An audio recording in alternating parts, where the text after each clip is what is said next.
반갑습니다. 오늘부터 아모스 말씀을 나누도록 할게요. 아모스 1장 1절의 말씀을 읽고 나누는 시작을 합니다. 유다 왕 우시아의 시대 곧 이스라엘 왕 요아스의 아들 여로보암의 시대 지신전 2년에 드고와 목자중 아모스가 이스라엘에 대하여 이상으로 받은 말씀이라.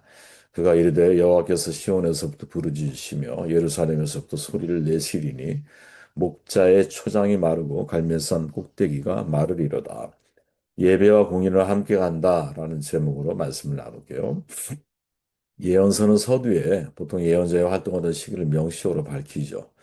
그래서 예언서를 제대로 해석하려면 예언자가 활동했던 시기, 장소를 숙지해야만 합니다. 이게 굉장히 중요한 거예요, 사실은. 우리가 어떤 서신을 읽을 때 어떠한 시대에 어떤 배경을 가지고 이런 말이 나오게 됐느냐, 이것을 정확하게 간파할 수 있을 때 그래야 그 메시지의 방향이 또 그 메시지가 전하려고 하는 핵심이 무엇인지를 제대로 이해할 수 있는 거죠. 1장 1절에서 말하죠. 유다 왕 우시아 시대, 곧 이스라엘 왕 요아스의 아들 여로보암 시대, 지진전 2년에 드고와 목자중 아모스가 이스라엘에 묵시로 받은 말씀이라. 쉽게 말하면 남유다는 우시아 왕이 통치할 때 북이스라엘은 여로보암 2세가 통치하고 있었다. 이런 말이죠. 헷갈리거든요. 쉽게 풀어가야 돼요, 저희는 항상. 구약 성경의 역사서와 예언서는 남유다 북이스라엘 왕을 동시에 병기에 넣죠. 예를 들어 열왕기상 16장에 보니까 유다 왕 아사 제38년에 오므리의 아들 아합이 이스라엘 왕이 되니라. 오므리의 아들 아합이 사마리아에서 22년을 이스라엘을 다스리니라. 헷갈리죠? 이걸 잘 분별할 수 있어야 된다는 거죠. 남유다의 아사 왕 제28년에 북이스라엘은 오므리의 아들 아합이 다스렸다라는 뜻이죠. 그렇다면 여로보암 2세가 북이스라엘을 통치할 때 시대적인 상황은 어떠했을까? 한마디로 정리해 보면 굉장히 부강한 나라가 되었다는 거예요. 아모스가 활동하던 시기에 여로보암 2세 북이스라엘을 통치하고 있었는데 북이스라엘 13번째 왕이잖아요. 41년을 통치합니다. 굉장한 기간이죠. 그죠? 41년. 말이 41년이지 우리가 지금 살아보니까 한 나라의 대통령 5년 임기 마치는 것도 쉽지 않은 것 같고. 한 사람이 41년을 다스렸다. 야, 쉬운 일이 아니죠. 근데 그렇게 다스린 거예요. 근데 그때 이 여로보암의 뜻 자체가 백성이 번성하게 되기를 원한다라는 의미를 가지고 있어요. 가장 오래 북이스라엘 통치한 왕이자 동시에 그 시대가 가장 경제적 군사력으로 강력한 시대였다라는 거죠.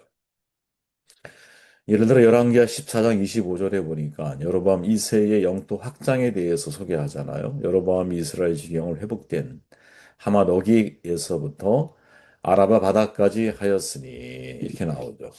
하맛은 어디쯤에 위치해 있었느냐? 사해 바다를 가리키는 거거든요.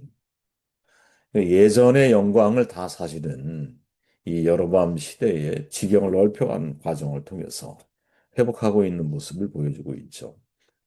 왜 북이스라엘이 이렇게 융성한 발전을 할 수 있었느냐? 내부적인 요인보다는 외부적인 요인이 훨씬 더 컸어요. 외부에서 항상 북이스라엘을 힘들게 했던 아람, 시리아를 말하죠. 이 아람이 그 세력을 점점 잃어버리게 되었거든요. 그래서 결국 그 외부적인 요인이 사라지기 시작하면서 내부적으로, 경제적으로, 군사적으로 굉장히 아주 강대한 그러한 국가의 형태를 북이스라엘이 만들어간 거죠. 여로보암 2세가 북이스라엘의 영토를 넓게 확장했다라는 것은 그만큼 군사력이 뒷받침되었다라는 것을 의미하고 군사력이 강력해졌다라는 것, 경제적인 상황이 매우 좋았다라는 거잖아요. 군사력은 경제력이거든요. 미국을 천조국이라고 부르잖아요. 군사비에 천조를 쓴다는 얘기예요. 그죠? 어마어마한 거죠. 경제가 없이 어떻게 무기를 만들어낼 수 있겠어요? 그러니까 군사력이 강력하다, 경제력이 강력하다라는 거죠. 쉽게 말하면. 경제력이 강력하니까 당연히 그 시대의 북이스라엘은 많은 부자가 있었죠. 많은 부자가. 대략 한 6만 명 정도의 부자가 있었다라고 추산을 해요. 어마어마한 거거든요. 그죠? 굉장히 많은 부자가 있었던 거지. 실은. 열왕기하 15장에 보니까 아수르 왕 불, 이 디글라빌레스의 3세를 가리키는 거예요. 그가 와서 그 땅을 치려하며 문하햄이 은 일천 달란트를 부에게 주어서 서로 자기를 도와주게 함으로 나라를 자기 손에 굳게 세우고자 하여 그 은을 이스라엘 모든 큰 부자에게서 터색하여 큰 부자가 있었다라는 거지. 각 사람에게 은 50세겔씩 내게 했다 이렇게 말하죠. 그래서 이것을 역 계산해 보면 대략 큰 부자가 6만 명, 그럼 작은 부자를 합치면 어마어마하게 많은 숫자가 있었을 거 아니겠어요, 그죠? 큰 부자가 있었다라고 하는 것은 당연히 대쥐주들이 많이 있었다라는 것을 의미하고 그에 비해서 소작농도 비례적으로 많아질 수밖에 없는 거죠. 그래서 아모스 3장에 보면 이 사람들이 굉장히 부자들이 사치스러운 삶을 살았던 것을 확인하게 돼요. 여름 별장을 짓고 겨울 별장을 소유했어요. 별장 안에는 아주 값비싼 수입품이었던 상하 장식을 하기도 했어요. 아모스 6장 4절에 보니까. 그리고 이러한 사치스러운 행각이 실제로 고고학을 통해서 드러났죠. 발견이 됐어요. 아주 무더기로 상하 장식품들이 발견이 돼서 아, 그 시대가 정말 부유한 시대를 살았구나 하는 것이 증명이 됐죠. 지금으로 표현해 보면 빈익빈 부익부인 거예요. 매튜 이펙트라고 하잖아요. 마태 효과처럼. 가진 자는 더 가지게 되고 없는 자는 더 없어지게 되는. 이게 북이스라엘 사회의 당시의 사회적인 모습이었다라는 거죠. 당연히 무전유죄, 유전무죄라고 하는 사회적인 문제가 발생할 수밖에 없었고, 그러한 사회 속에서 아모스가 등장을 하고, 아모스가 하나님의 메시지를 선포하고 있는 거죠. 이게 지금 아모스의 9장짜리로 되어져 있는 서신에 우리가 바라봐야 할 중요한 핵심 포인트라는 거예요. 아, 경제적으로, 군사적으로는 굉장히 강대했구나. 많은 부자가 있었구나. 당연히 많은 소작농도 있었고, 근데 부자는 굉장히 사치스러웠구나. 당연히 그러다 보니 무전유죄, 유전무죄라고 하는 사회적인 분위기가 형성될 수 있었고, 부자는 굉장히 사치스러운 삶을 살아왔다라는 것이 고고학으로 증명이 되어졌다. 그 시대의 아모스가 그 사회를 향해서 어떤 하나님의 메시지를 전파하고 있을까? 아모스 2장 6절에 보니까 여호와께서 가라사대 이스라엘의 서너 가지 죄로 인하여 내가 그거를 돌이키지 아니하리니 서너 가지 죄를 지적을 하죠. 그리고 내용을 읽어보니 죄의 항목을 보니까 첫째는 저희가 은을 받고 의인을 팔고 신 한 켤레를 받고 궁핍한 자를 파는 것이다. 뭐 마치 인신매매하는 것처럼 소개하죠. 그죠? 신발 한 켤레에 가난한 사람을 팔아버린다는 거야. 둘째, 가난한 자의 머리에 있는 티끌을 탐내며, 네, 티끌을 탐내며, 겸손한 자의, 겸손자의 길을 굽게 하는 것이다. 셋째, 부자가 한 젊은 여인에게 다녀서 나의 거룩한 이름을 더럽히는 것이다. 이해되시죠? 부자가 돈이 있으니까 여인들을 마음대로 이제 취급을 하는 거죠. 넷째, 모든 단 옆에 전당 잡은 옷 위에 누우며 저희 시내 전에서 벌금으로 얻은 포도주를 마시는 것이다. 야, 우리가 충분히 이해가 되는, 그죠? 죄들이죠. 부유한 나라에서 벌어질 수 있는 죄들. 부자는 더 부자가 되기 위해서 하는 행동들. 부자가 자기의 돈을 가지고 누릴 수 있는 향락들. 이런 모든 것들이 네 가지 죄 속에 사실은 소개되어 있죠. 그런데 여기서 우리가 주목해야 할 게 뭐냐. 아모스 선지자가 북이스라엘의 죄악을 고발하는 내용 중에 소위 우리가 생각하는 영적인 죄, 신앙인은 어떤 문제를 바라볼 때 영적인 시각에서만 문제를 바라보려고 하잖아요. 영적인 죄에 대한 고발은 없어요. 예를 들어 성전 제사를 드리지 못했거나, 우리를 얘기하면 11조를 잘 못 드리거나, 재물이 좀 부족하거나, 소위 예배 시간에 빠지거나, 주일 성수를 잘 못하거나, 기도 생활을 좀 놓치거나, 말씀을 집중하지 못하거나, 이런 영적인 생활들에 대해서 지적하는 내용은 단 한 줄도 없다라는 거예요. 도리어 박준서 교수가 말하듯이 네 가지 사회적인 윤리적인 죄를 지적을 하고 있어요. 이거는 똑같이 여러분 아모스 8장에서도 발견되거든요. 2장에도 있지만 8장에도 있어. 이 두 본문이 굉장히 중요한 아모스의 포커스에 2장과 8장이. 8장에서 이렇게 말해요. 궁핍한 자를 삼키며 땅에 가난한 자를 많게 하려는 자들아 이 말을 들으라. 너희가 이르기를 월삭이 언제나 지나서 우리로 곡식을 팔게 하며 안식일이 언제나 지나서 우리로 밀을 내게 할고 에바를 작게 하여 세계를 크게 하며 거짓 저울로 속이며 은으로 가난한 자를 사며 신 한 켤레로 궁핍한 자를 사며 재미를 팔자 하는도다. 이해되시죠? 두 부문을 합쳐보면 가난한 자, 힘없는 자, 연약한 자가 2장에서 언급되고 8장에서 가난한 자, 힘없는 자, 또 힘없는 자, 가난한 자 이렇게 언급이 되죠.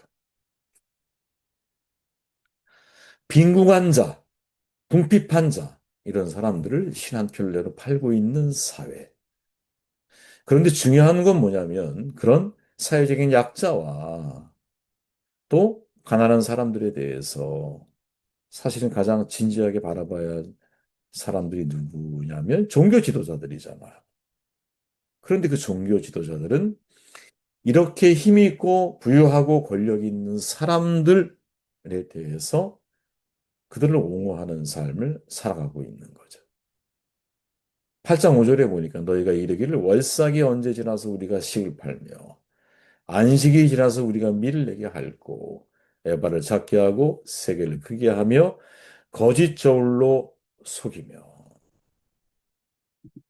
이 말씀에 따르면 당시 종교 지도자들은 제사와 절기가 빨리 지나가기를 고대하였다라는 거죠. 왜? 그래야만 백성들이 바치는 헌물을 시장에 내다 팔 수 있기 때문에. 이런 일을 누가 했느냐? 종교 지도자들이 이 일을 관장하고 있었다라는 거지.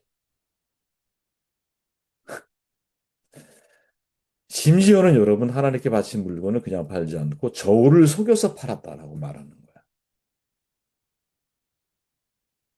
여러분 이게 되게 무서운 얘기죠. 우리가 남을 판단할 때 같은 판단 기준을 자기에게 적용하지 못할 때가 많아요. 나는 예를 들어서 하나님께 바친 물건을 팔고 있어. 근데 심지어 어떻게 저울을 속여서 팔아. 그래서 큰 이익을 남겨. 이게 목회자일 수 있다니까요.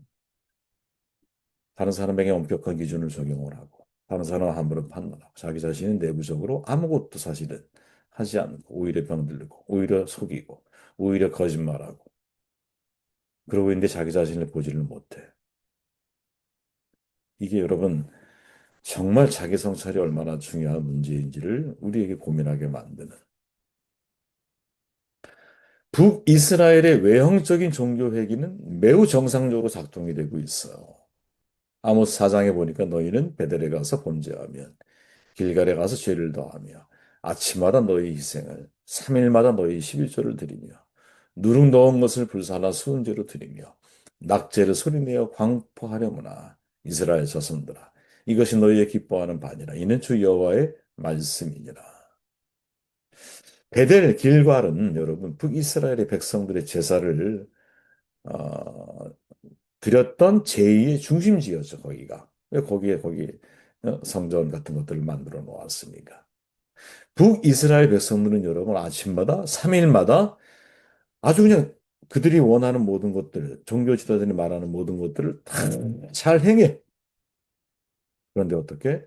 속으로는 종교 지도자들이 하나님께 드린 제물을 속여서 팔고, 예, 그런 일들이 내부적으로 일어나고 있다라는 거죠. 그렇게 진짜 이 아모스를 통해서 우리가 주목해야 할 중요한 중심 메시지가 뭘까 생각해 보면 아모스는 영적인 죄에 대해서 언급하지 않아. 오히려 영적인 어떤 사람이라고 말하는 바로 그 사람들이 어떻게 사회에 대한 사람에 대한 삶에 대한 공의를 실천하지 않았을 때. 예. 그래서 한마디로 말하면 예배와 공의는 함께 가는 거다. 제가 전에 늘 말씀드렸죠. 예배와 삶은 따로 가는 게 아니에요. 예배와 삶은 함께 가야 돼. 이 예배와 삶이 함께 가야 한다라고 하는 아주 중요한 메시지를 사실은 아모스가 당시의 시대상 경제적으로, 군사적으로 강력했던 북이스라엘의 시대상을 바라보면서 번영으로 실패한 종교는 기독교밖에 없다. 유명한 말이죠. 진짜 그런 것 같아요. 교회가 배불러지면 타락해요. 예. 교회가 배불러지면 진짜 병 들어가는 것 같아요. 중세시대의 면죄부를 팔면서까지 수많은 건축을 행했던 교회는 계속 부유해지고 일반 사람들은 가난해지고 공의는 사라지고 그런 시대가 이 시대의 우리의 삶 속에서도 지는 것은 아닐까. 대표적인 예가 미국이죠. 미국이 다 잘못했다. 이런 얘기가 아니에요.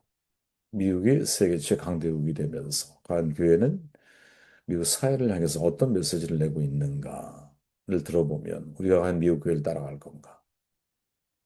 어, 그건 아니라고 봐요. 그죠? 우리는 우리의 길을 가야 되지 않는 걸까? 이런 생각을 해보게 됩니다. 아무튼 아모스를 바라보는 중요한 시각이 뭐냐? 예배와 공의는 함께 가야 한다. 어, 이 은혜가 네, 저와 여러분들 가운데 있기를 주의 이름으로 축원을 드립니다.